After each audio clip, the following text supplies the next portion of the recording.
What up, YouTube? Okay, so here's my cross-country bike. Santa Cruz Chameleon, 2019, that's kind of the base. This was a frame-up build by a good friend of mine. He ended up building the exact same bike, but like full carbon everything, frame.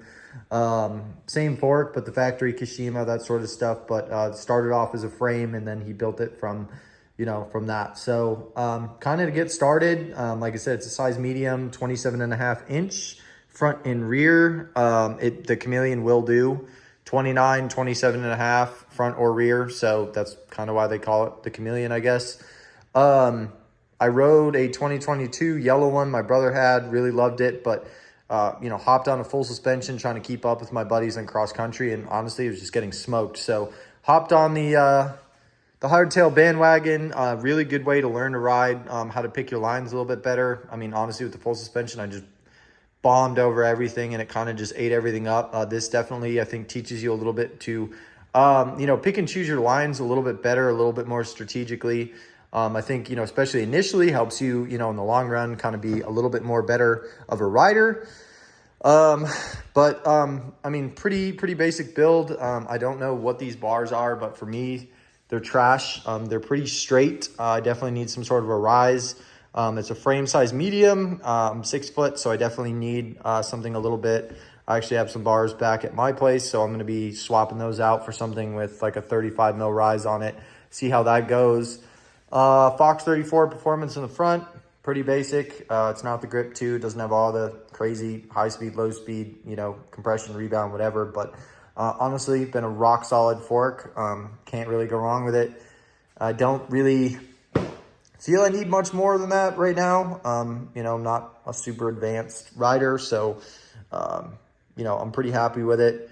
One big thing to keep in mind, I definitely think with cross country, is these big fat tires. It almost looks like a fat tire bike, but they are the 2.8s front and rear. So I want to say there's a Recon in the front. Yep, Recon in the front and a Recon in the rear. So nice big tires. I run them aired down to right around 20 psi, and I'm right around 200 pounds. So definitely gives me a little bit more forgiveness going over rocks and stuff like that, because I don't have the suspension in the rear. It definitely, it's almost like rock climbing, right? Like you see those tires aired down so they can kind of grab and pull up, especially when you're going up some of the techie stuff. Having that give in the tire definitely makes a big difference. Helps your rear tire from like kicking out, which, at first I had that issue. One of my biggest things I hate is these cranks are 180s.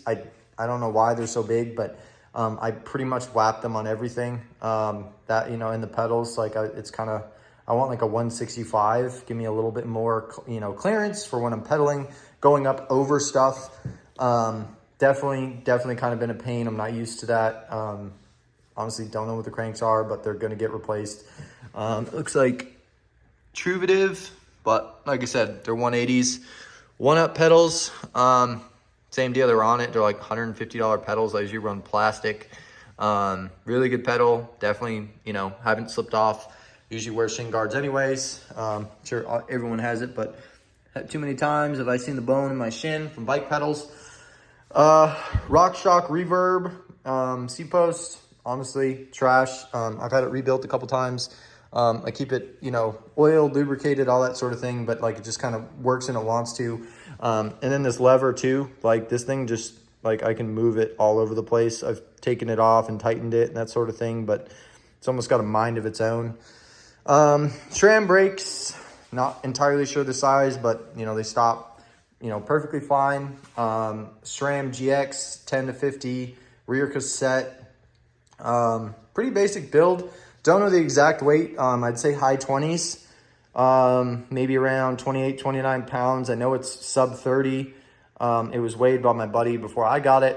Yeah, it's definitely a lot easier to ride on trails. We've got a WTB Santa Cruz seat. Honestly, definitely going to replace it. Just not super comfortable for me, but that's really it. I mean, pretty simple build. There's not a whole lot going on. Really, like I said, awesome for climbing. Really good for the descents as well. I mean, it's not a full suspension like I'm used to. but you know, I definitely prefer to have this, you know, on those like 15 to 20 mile, you know, days. A lot less bike to carry around, wheel around. Like I said, I'd say I'm a pretty heavy rider, 200 pounds. And, you know, it makes things a lot easier for me. A lot more stamina. I can go further than I can with my full suspension. But other than that, like I said, any other questions, anything else you want to know about the bike, let me know. Pretty basic build, but, you know, for me, the best cross-country bike I've ridden so far.